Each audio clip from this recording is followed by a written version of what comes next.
Bonjour et bienvenue à tous. On m'appelle India, Android 17, et aujourd'hui j'ai enfin décidé de me lancer sur YouTube. Je suis un fan des premières heures, et de la stratégie Pokémon plus particulièrement. De toute manière, vous aurez tout le loisir de me découvrir au fur et à mesure des vidéos. Je suis pas forcément familier aux vidéos, donc niveau montage, ça ne pourra que s'améliorer. Après, principalement au niveau de la chaîne, il s'agirait plutôt d'une chaîne axée sur tout ce qui est news Pokémon Go, mise à jour, stratégie, IV, raid, combat. On pourra avoir pas mal d'aspects à ce niveau-là. Alors effectivement, ce jour-là, j'étais à la Défense. J'étais parti faire le plein de Pokéstop. J'avais déjà pas mal d'objets, mais on n'en a jamais assez, n'est-ce pas? Et puis sur la route, j'avais déjà un ami qui était sur place. Et il s'avère qu'il m'a dit qu'il y avait un amplifleur avec un plus ou moins gros IV. J'entends gros IV, c'est 87 supérieur. C'est pas parce qu'il a un gros IV que je le maxerai. Bon, ça c'est une autre vidéo que je ferai plus tard pour vous expliquer. Mais effectivement, je me suis dit voilà, pourquoi pas l'attraper. Il s'avérait que c'était un 89 IV. Que, bon, comme je ne vais pas rater, je mets une dorée, vu que j'en ai vraiment pas mal, que j'ai limite envie de m'en débarrasser. Donc là, je prends Hyper Ball, parce que je me dis, voilà, je fige le curseur, et puis je vais lancer. Et puis en fait, il bouge toujours pas. Donc je me suis dit, au bout d'un moment, bon, c'est pas grave, je vais le lancer quand même, hein, parce qu'il bouge pas trop. Et effectivement, j'ai lancé. Donc un petit lancer tournoyé, ça vous allez le voir, je le fais très souvent. Et puis avec un lancer Hyper Ball, Beffrand Bidoré, super en général, ça pardonne pas. Donc c'est toujours ça de prix. Donc j'ai bien vérifié que c'était bien celui-là. Donc attaque estomaquée. Donc chez les rouges, ça veut dire que c'est la première phrase, hein, c'est comme merveille. Donc là c'est voilà, sur le coup j'ai renommé ça Team Rocket. C'est la seule chose à laquelle j'avais pensé effectivement. Et puis donc là voilà, c'est l'espace de la Défense.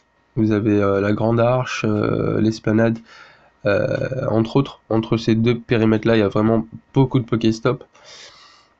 Donc ce qui est bon à savoir, c'est qu'il en répartit sous forme de pouvoir d'achat. La zone des raretés, ça on va encore revenir dessus, entre Nanterre et Défense, entre autres. Alors là, on est à l'intérieur des 4 temps, le centre commercial, Unibail Rodamco. On peut voir un Kongorex, actuellement. Donc c'est vraiment un Pokémon que je voulais, vu qu'on l'avait pas depuis déjà une génération, du fait qu'il soit un régional. Donc ouais, c'est plutôt mignon. Là, je sais pas si vous avez remarqué ou pas, mais il y a le bébé aussi qui bouge en même temps. C'est assez marrant. Et on va revenir dessus par rapport aux théories Pokémon, comme quoi le bébé serait un Nidoran ou Ocellay. Donc ouais, ça peut être marrant dessus aussi, de se lancer dans des petites théories. Et puis effectivement, c'était vraiment une chasse assez intensive, dans le sens où enfin, tu peux même pas attraper un Pokémon qui est un autre qui apparaît. Donc voilà, là l'essentiel c'était d'avoir un gros IV Kongorex, parce que dans l'immédiat, c'est pas les bonbons qui me manquent, dans le sens où j'en ai vraiment pas mal, j'en ai plus de 1000 il me semble. On avait chassé à la Défense, pareil le premier jour c'était archi blindé, mais vraiment, tant au niveau des Arbiques qu'au niveau des Kongorex, vous allez pouvoir le voir.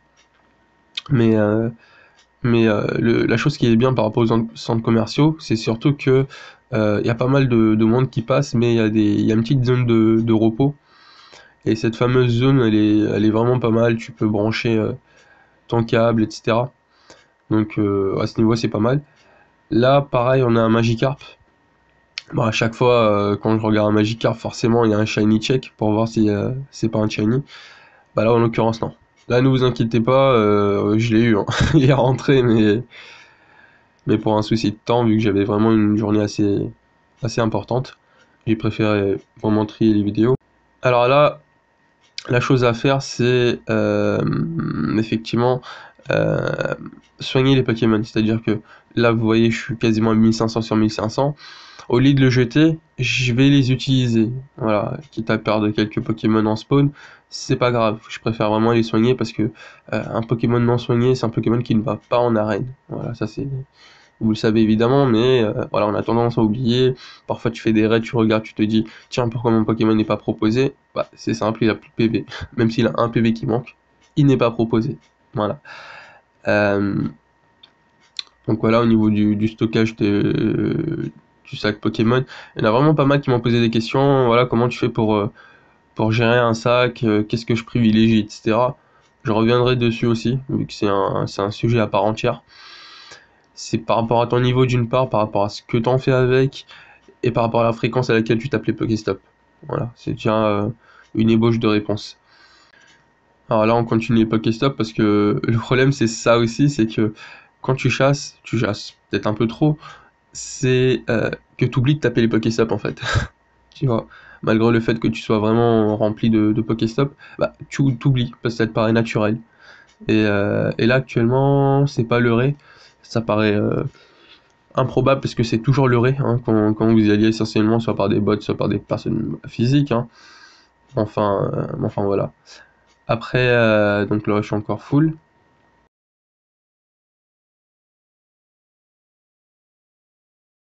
J'avais déjà un Pokémon en arène, donc je me suis dit, voilà, pourquoi pas le distribuer. C'est d'autant plus rentable vu qu'il donne 20 poussières. Bon, c'est rien du tout, on est d'accord, mais c'est toujours ça de prix. Donc là, c'est assez marrant avec le petit bug Pyroli au-dessus de l'arène. C'est pas un raid boss, mais c'est juste un petit bug. Je me sens qu'il doit y avoir 2 Pyroli au-dessus. Donc voilà, ça c'est un collègue que je ne connais pas, mais qui vraisemblablement profite du fait que je pose en arène. Bon, tant mieux, hein, au moins ça remplit les arènes. Hein. Donc là, effectivement, j'ai posé un Leufori parce que j'avais pas eu les pièces du jour et que c'est une zone assez visitée, on va dire, en termes de Pokéstop. Et que là, déjà, directement, les petits levels, ils n'ont pas le temps de sauter le Pokémon. Donc voilà, surtout à ce niveau-là, au moins qui dure aux alentours de 10 heures. Et oui, effectivement, là, à l'heure actuelle, il y a Pikachu Shiny qui a été relâché officiellement. Il y avait l'event à Yokohama, il me semble, au Japon, là où il y avait pas mal de créatures et pas mal de Lévénards, entre autres, à l'état sauvage. Bon, il y en a qui déplorent cela, mais ça paraît un peu normal dans le sens où c'est le Japon qui a créé Pokémon après tout. Donc, faut bien un retour à ce niveau-là. Voilà, et moi je déplore, mais j'aurais bien aimé être là-bas, sincèrement. Suite à la dernière rotation des nids de jeudi passé, en région parisienne, on a de la chance, on a un nouveau nid de Pikachu, à savoir au parc de Issy-les-Moulineaux.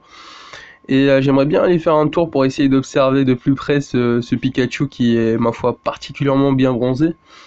Et puis pourquoi pas l'attraper et l'ajouter dans le Pokédex, vu que j'ai déjà des Magikarp Shiny, ce serait une petite partie de plaisir. Voilà. Personnellement, j'aime pas trop me mettre en public, je préfère voilà, me battre avec des gens qui sont présents physiquement, mais enfin, quand t'as pas le choix. Et puis là, c'était la sélection de l'équipe, mais c'était surtout le côté... il y avait des collègues avec moi, donc en général, j'aime bien distiller des conseils. Et quand on me demandait, oui, il faut prendre quel type, etc., etc. Donc là, j'étais en train d'expliquer, donc j'avais moi-même quasiment pas le temps de sélectionner ma team, parce qu'ils étaient en train de sélectionner. Et je voulais tout faire pour pas qu'ils mettent des Leufori, des Ronflex, dès le début. Alors, il faut tout de même savoir que Articodin est a priori l'oiseau, entre guillemets, dans les 3 oiseaux, le plus difficile à combattre, s'il est toutefois difficile, étant donné que Elector on l'a déjà fait à 3 et Sulfura de même. Et il y a déjà des collègues visiblement qui l'ont fait à 2 apparemment le Sulfura. Donc c'est pas impossible. Après j'ai pas assez de Stardust pour miser ça dans des Grolem.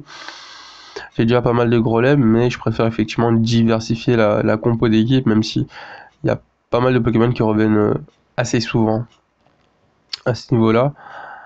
Donc là on a notre combat de raid qui commence. Donc Articodin, 37 000 PC. Je commence toujours avec un tir nocif, ça donne un peu la cadence. Moi, au niveau de ma compo d'équipe, ça varie rarement. Je mise plutôt sur des Pokémon assez universels, du type Tyrannosif, Maconior et Grolem, dans le sens où ils interviennent vraiment pas mal dans les raids. Voilà, bon, Maconior, a priori, ce serait sur les Ronflex, les Low-Class, entre autres Tyrannosif également. Tandis que Grolem, il apparaît important sur quasiment tous les oiseaux, à part ceux qui ont hydrocanon, parce que là c'est vraiment une PLS technique, mais vraiment.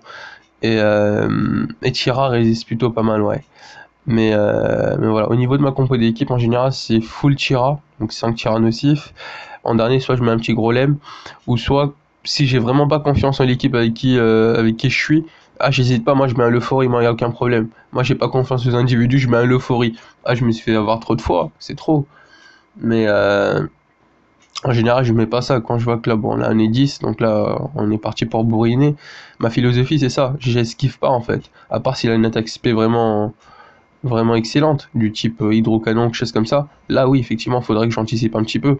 Mais là, a priori, un petit vent glace ou quelque chose comme ça, c'est vraiment pas la peine d'esquiver, autant optimiser tes coups. Surtout s'il te reste quelques secondes à la fin pour le terminer et que toi tu passais ton temps pour l'esquiver, c'est chaud quoi. Mais oui, c'est ce que je disais avec des collègues, c'est que si jamais tu veux mettre un Leufori, un Ronflex, quoi que ce soit, libre à toi de le mettre, tu vois. Il n'y a aucun problème, t'es pas serein, quoi que ce soit, totalement. T'as un petit niveau, etc., totalement. Mais qu'au moins tu mettes 4 voire 5 Pokémon, en tout cas 4 de tes 5 Pokémon, premier Pokémon, qui puissent être utilisés dès le début, tu vois. Mets ton Leufori ou ton Ronflex à la fin. Parce que si jamais nous, on allait tous avec un Leufori dès le début, le Red Boss, c'est pas sûr qu'on l'ait, tu vois. Donc, essaie de juste manager ton équipe par rapport à ça.